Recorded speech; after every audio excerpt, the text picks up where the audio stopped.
Good afternoon, everyone. Thank you for joining us for our webinar today. Today, we're going to talk about a new feature that we just released for the MAS 360 mobile device management service, which is our integration with Lotus Traveler. So we're very excited about that, and we certainly recognize that the entire world's not running Exchange, even though Microsoft would like us all to believe that. So it is important to make sure that there's support for the Notes companies that are out there. So today we have Chuck Brown, who is the product manager here at FiberLink, who owns the integration of MAS 360 with the Lotus messaging infrastructure, Domino and Traveler. We're really lucky to have them. We're going to go through quickly through the slides. As we always do, we'll do a little short demo at the end, and if we have some time, we'll take some Q&A, and of course we'll ask some polling questions during the webinar and share the results with you. So Chuck, thanks for joining today. Thanks a lot, Joe. I'm happy to be here today, and thanks for everybody out there joining today. Hope you can see the screen okay. If you don't, if you can't for any reason, please send something to Joe. Yeah, just send me something via chat. In the webinar today, I'd just like to talk about a couple of things. What we'll try to learn today, how can we actually use Traveler as a basic management tool for mobile devices? And what I mean by mobile devices, the Androids and the iPhones of the world, iPads, Zooms. What features and capabilities are available on Lotus Traveler for managing those devices, and really what gaps and traps to watch out for as you try to build these things up. We also want to, what to do when you need we want to present to you what you would do when you need a more comprehensive control and visibility of the data itself on those endpoints. Not just that the device is out there, but what's running on it and what OS it is. It's very similar to what you're doing right now for laptops and desktops. And the benefits of using Traveler device management to derive additional value for an MDM solution, an overall MDM solution. So let's get the conversation started, which you've already done. I'm sure a lot of you guys out there, or a lot of the companies out there, have users with personal and consumer devices that are requesting / requiring access to your Lotus Notes email environment. You know, that can be coming down from Mahogany Row using iPhones and iPads that somebody at a C-level just got for Christmas, or Androids. So you really need a tool and techniques to help you get some basic level of control now. Because it's almost like trying to get the toothpaste back in the tube later. If you're going to be waiting, it's going to be really hard. So out there, I'm sure everybody out there is saying, yeah, I know how to do the BlackBerry stuff. That's actually pretty good, not a problem whatsoever. But now things are actually changing. The form factors are changing and your demands are changing. And a lot of people out there are being inundated with information on how to manage these new devices and the offerings that seem to be different in their approaches themselves. Yeah, I mean, we see this a lot where we find that a lot of what we do is really educate people about what to do, and frankly, that's part of the purpose of the webinars and the Master Center and the other things we do. We're going to run our first poll right now.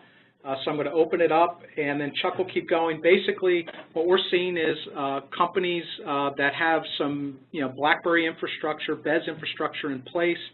They're typically looking to either move away from it or augment it with some other type of mobile device management solution to support the iOS and Android devices that BlackBerry RIM doesn't really deal with. So what we're interested in finding out is what are your plans if you're running BlackBerry or if you're not. What are your plans around what you plan to do with BES? Do you plan to stay with BES Enterprise or BES Server Express? Thanks, Phil. So where do I start?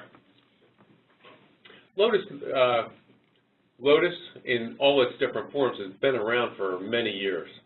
First starting off as Lotus, and then IBM actually took it over, changing over to Domino, et cetera. Well, Chuck, I remember when it was Iris Associates, so I may even go back a little further.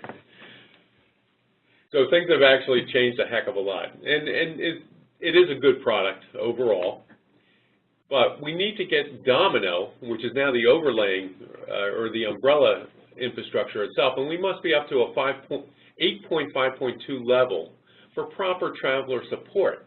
And granted, the older versions, you're able to do the standard UID updates or creation and the mailbox support via Domino or via the old Lotus. But the newer features on 8.5.2 are actually better. If you look at Traveler, which is included within Domino 8.5X series, IBM has just recently put out 8.5.1, which gave us Apple iOS support, 8.5.2.1, or 8.5.2.1, which gave us Android support, and just recently, within the past, I think, 3 to 4 weeks, 8.5.2.2, which is giving us Zoom support itself, and the newer Android OS.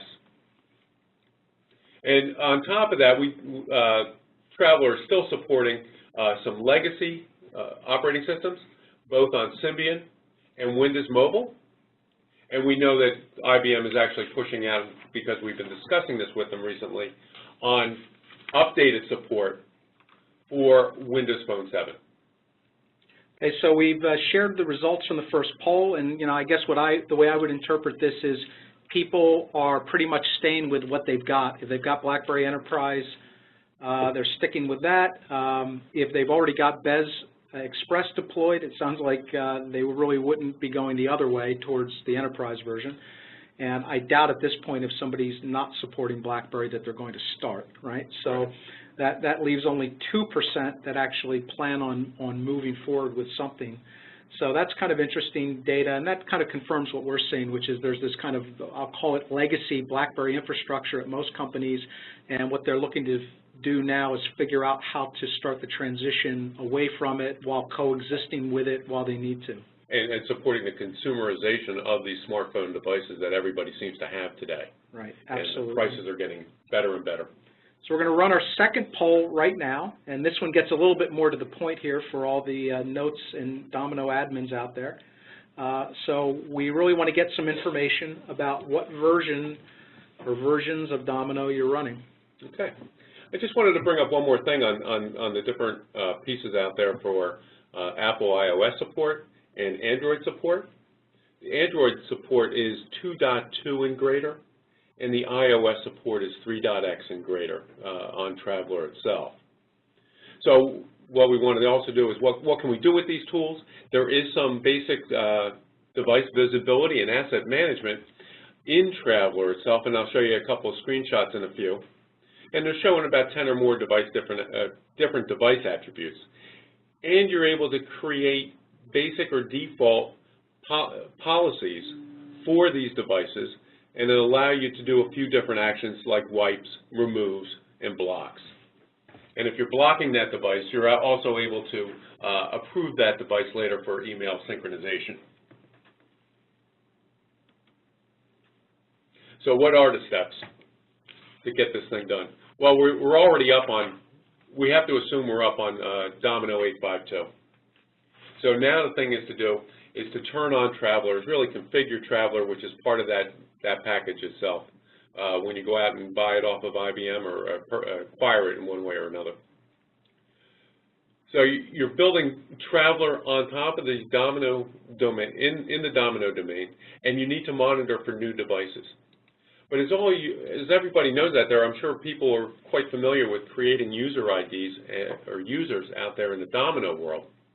If I have a cbrown.id, the interesting part with this is, and unfortunately it's somewhat of a security hole, is that since I have my user ID and password out there and I can access notes, I can now start bringing in as many devices as I want to on Traveler to hook in and get the email through Traveler itself. There's really no restriction once I get fired up on that user ID and everything's been approved appropriately at the ID level.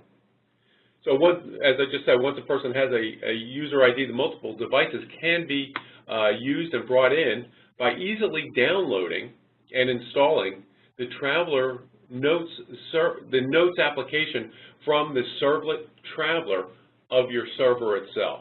And that's all included within your infrastructure today. And what we want to do is actually a little bit later show you how to monitor for proper Traveler default security policy in a few slides.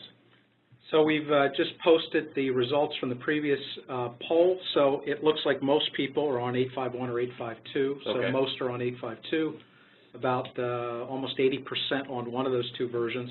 One thing I find a little bit surprising, which is a little bit different than what we hear from the Exchange folks, is the kind of nobody looking at Lotus Live right now. So Really? So there's, whenever we talk to Exchange folks, there's always a pretty significant percentage that are looking at some type of a cloud-based, either BPOS or Office 365, which is a new marketing name. It's going to be Exchange 2010. Yeah, so that's a little bit interesting. I mean, maybe it has to do with the fact that Notes often gets used as an application platform as well as a messaging platform, and that just makes it more difficult. We're going to run our third poll right now, and after this poll, we only have one more, and it will.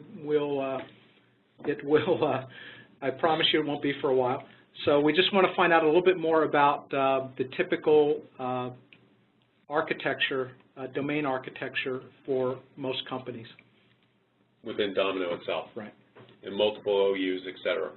So a lot of you have seen this in setting up a different user. So as you can see, this is just a screenshot of my test Domino installation, and I wanted to set up a user ID, and very easy to do. It only takes a few minutes, and I need to set up an internet password to allow Traveler access itself. So after the Traveler access is out there, and cbrown.id, we know that's out there. As I mentioned before, I can go out to the servlet and download the Android or iOS Notes application. But unfortunately, IBM has come across a few different hiccups here, especially with an Android and iOS, that some devices, most devices, don't allow you to directly download the application without changing the application settings for unknown sources. And even some of the devices that are presented or marketed by AT&T restrict download of the Notes application for Android. Now, we were actually discussing this with IBM product managers just recently down in Austin, Texas, and they are working with IBM and associated vendors to remediate this issue. They've recognized it, they are pushing quickly, and they're pushing pretty hard with the vendors to open it up a little bit more. This is like the issue that prevents you from getting Traveler if you're running on an AT&T phone. On the AT&T phone, there's a known issue with that that's popped up just recently, and now AT&T's all over the place and picking up T-Mobile. They're going to have a greater they'll be even market more share. distracted. Yes. So I registered my Droid X, and as you can see, there's about 10 different pieces out there, or 10 different pieces of information that are out there on Traveler itself, from my username down to the device name to the build level and the OS type, and when's the last time the device actually was syncing in, and what type of auto sync there is. Now, interesting here is that the auto sync for Droids or Androids is HTTP, but on an iOS, that's ActiveSync. And I can't tell you why IBM did what they did, but they're utilizing each form factor at that point. Well, I think iOS is, it's easier to utilize the ActiveSync auto sync type, and then Traveler or Android itself, a straight HTTP through Google's CD2M.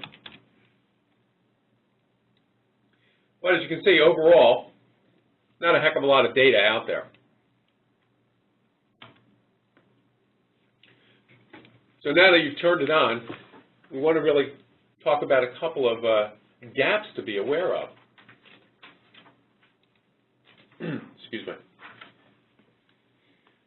So there's really no clear picture of the connected devices in real time, unless you're sitting out there just monitoring the Traveler UI and hitting F9 over and over again. The remote wipe capability, for the most part, is all or nothing. And there's no easy way to view or remove inactive devices, except if you're, once again, if you're sitting there on Traveler, watching. No real easy way to lock the devices remotely. As a matter of fact, there is no way to lock the devices remotely using Traveler itself. It does allow you to block, but it does not allow you to lock, excuse me. What a lot of companies will do, the reason why lock is kind of an interesting feature to a lot of companies, so the user calls and says, hey, I can't find my cell phone. Okay, I don't know if I lost it for good or whether it just fell behind the cushions of the sofa and I haven't dug it out yet. What they might want to do, rather than just immediately wipe the device, because that's a big impact on the user, they would typically want to lock it, give this person an hour, a day, whatever, to try to locate the phone, and then, you know, most cases, right, it's found, and so you've avoided all of the lost productivity of a wipe. Right. That's a good point, Joe. And even on top of that, with locking it, it's easy enough. You want to lock it, and you also want to change the passcode on top of that, right, and just only tell that one individual. So and also on top of this, there's no concise audit history of any actions going against the mobile device itself. And we've been talking to IBM about this, but currently there just isn't anything. There's just the last action that was out there, so there's no historical value and there's no forensics. There's no good web-based access for non-email administrators or non-Traveler administrators. You'd have to VPN in and get access to your Domino server itself. Right, and I mean, we actually we're hearing this one more and more, right, which is as managing the mobile devices becomes more of like a help desk type of function. You know, do you really want your help desk folks logging into your messaging infrastructure and manipulating things, right? Yeah, over and over again. And you know what's kind of, well, I guess interesting here is that, you know, and so that the notes folks don't feel left out, Exchange suffers from almost all of these same issues. I mean, you know, you could almost flip this and say, okay, you know, what are the gaps in Exchange, and the list would almost be the same, right? For the same reasons. It's mobile device management bolted onto messaging infrastructure. Right. And the big thing is, it is a messaging infrastructure, both sides of the fence, you know, the Microsoft and the IBM world. And there's no ability right now to add, on either Exchange or Traveler, no easy way to add asset information to these mobile devices. And this is something that I think we're all going to run into, is figuring out whose device is a corporate-owned device and who's an employee-owned device. Because you may want to do things a little bit differently based on who owns the device itself. Some of the traps you can get in trouble with. We talked about this a little bit earlier, the multiple devices for one user. Once the mailbox is enabled, a user can add as many connections or devices as they want to. And device diversity, there's no control over what type of device connects, and there's significant gaps between, significant gaps exist between device capabilities, and that has to be considered. Yeah, so like for example, we would say that, you know, frankly, you should not let anything running any version of Android earlier than 2.1 or 2.2, you know, really play with your corporate messaging infrastructure, right? Right. And you know, with iOS, it would be any, you know, 3x and 4x only, right? And we I prefer would stick with 4x, right? Yeah. And in Android implementations, you know, you can read in all the trade rags, Androids lie, for lack of a better word. If you look at Galaxy Tabs and Motorola Droid X's, they say they support device encryption. It may not be fully truthful. Right.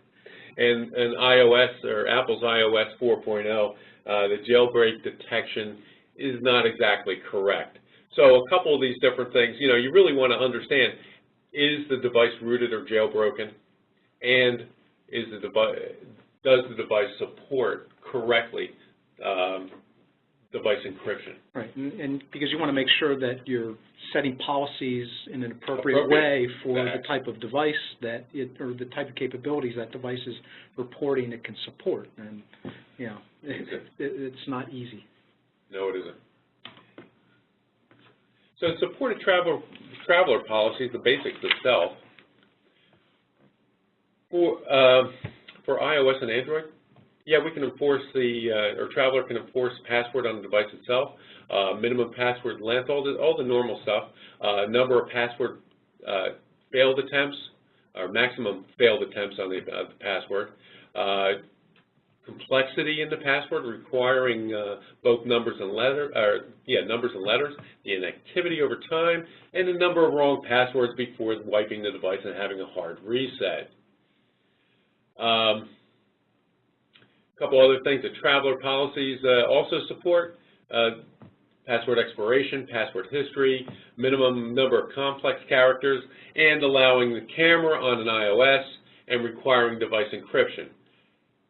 Now, I sound like I'm going against myself, saying Traveler is requiring device encryption, and then on the Android saying it doesn't always understand that device encryption does work. So that's one of your big gaps here, gaps and a trap.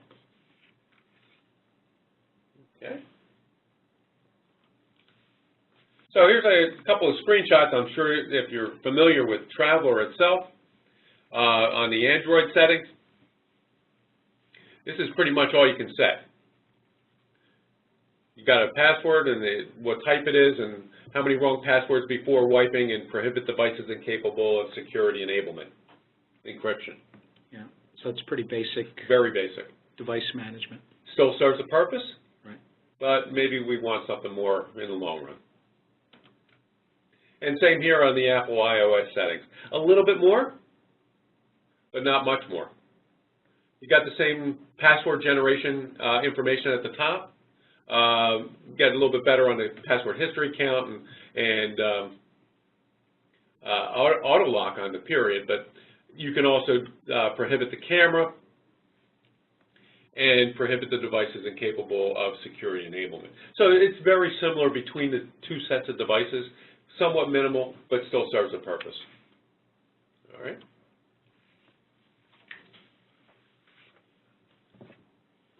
You know you need more than Lotus Traveler when you need better device data and asset information. You need a more consistent and quality device data to make better decisions when accessing your corporate data. So this kind of goes back to the lying part, right? Is there a way to force these devices to tell the truth? Exactly.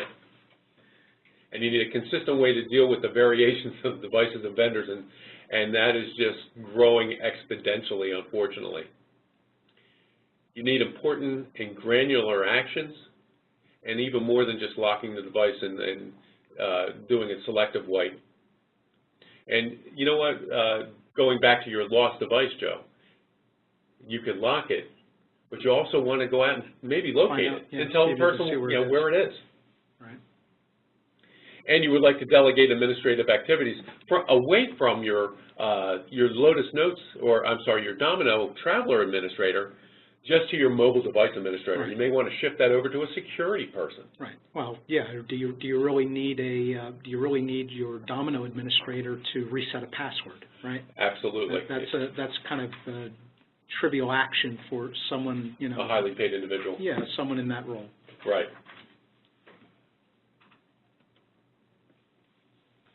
So MAS 360 mobile device management, since we just talked about all the things that are out there on Traveler itself, what we're actually doing is offering Lotus Traveler as well as the iOS and Android mobile device management. We're adding capabilities on top of these things. We're helping the organizations at a glance to understand their mobile device posture in real time with their Lotus infrastructure. We're able to have multiple device policies, and you're able to distribute them out based on grouping that we have internally within MAS 360 itself. We're able to perform selective wipes on iOSs, because especially if you're using an employee-owned iOS and the person leaves, you're going to want to wipe corporate data off the device, but you're not going to want to get rid of their iTunes or pictures or something like that that's on their iPhone that they've been building up over a couple of years. We're able to push out VPN and wireless profiles with iOS and Android, something that isn't there right now in Traveler. Yeah, and I think what, really, I guess our position on a lot of this is we understand that for most companies, their mobility journey started with their messaging infrastructure because the capabilities were baked into it. Right. And most people want access to their email. That's the first thing the end users want, right, on Always. These things. So, our solution with Mass 360 is really the focus or thought behind it is really to add what's missing from the messaging infrastructure, whether it's Lotus or Microsoft, and fill in the gaps and help people avoid the traps that we talked about earlier. And so it's not a wholesale replacement. It's a leave what those things do best in place and add something to them that enhances the mobile device management capability. Absolutely. Just we're augmenting the infrastructure that's in place today. So we're gonna run our fourth poll right now, and then while we're doing that, Chuck can jump out to we're going to try to do a quick demo here. Right. So what we're asking is, we talked a lot about different MDM features that may or may not be supported. We're going to ask you for your feedback on what's important to you. All right, let me just double check and make sure I am in here. Can you see that okay? Yep. Okay. I may have to log back on.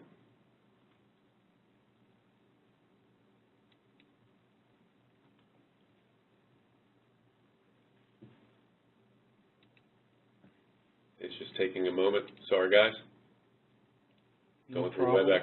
Yeah, we're waiting for the we're just waiting for the poll here to wrap up.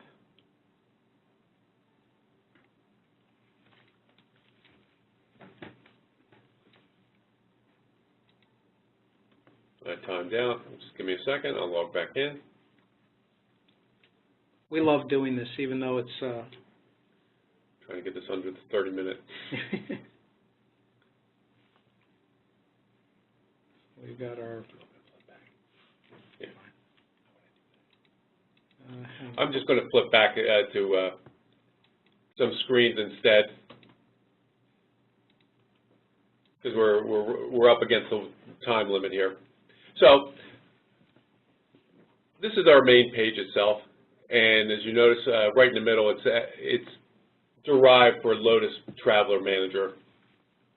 And currently, in my little test system, I have 231 devices being managed and 11 reported in the last 7 days. And this is just a test, so people go on and off. So this is what you see when you log into Mass 360 that is about your mobile devices. And so kind of Chuck mentioned a couple of times, one of the gaps is you don't get any real-time status, right? This is real-time status about the state of your mobile devices right now. Today. When you log in. Right now. Exactly. So we want to go out here and show some action history. This is what we were talking about a little bit earlier. For auditability, we're able to go out and lock or send messages to the device itself, and we have a history of that. So you have forensic information, and you can go back and if anybody ever questions anything, you have a full listing that you can download and prove out that you've done X, Y, and Z. The policy management is a bit deeper than Traveler. We do have the device codes itself, which is somewhat similar, but we also have device restrictions, application restrictions, Wi-Fi policy, and device management itself.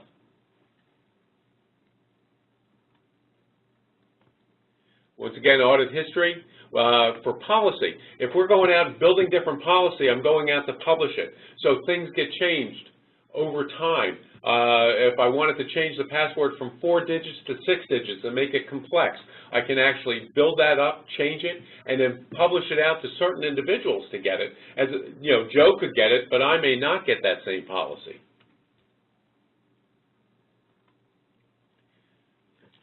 And now to wrap up. Yeah, thanks for that quick tour. We're, as always, I'd ask you to, please check out our next webinar, which is in 2 weeks. We're going to do a webinar focused on tablets, iPad 2 versus Zoom. What makes each better either in a corporate setting or for your mobile users. So hopefully you'll find that interesting. We're having lots of conversations with large corporations that are really planning some pretty big tablet rollouts here in 2011. Yeah. So it's definitely on people's mind. Obviously, the Master Center, we have all of our past webinars recorded there, and we'd ask you to please go visit. I'm sure you'll find something of interest. We have lots of other content at the Master Center about Android devices, iOS devices, ActiveSync, which probably wouldn't be so interesting to this group, but certainly Lotus Notes as well.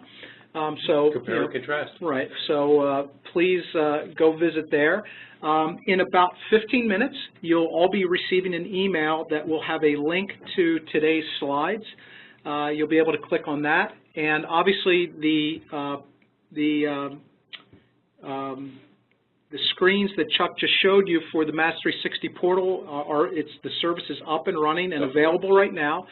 In that email, you're also going to get a link that would let you sign up to evaluate Mass 360 for mobile devices with Traveler. Mm-hmm. So, we'd ask you if you're interested to please, give it a shot. Yeah, try it and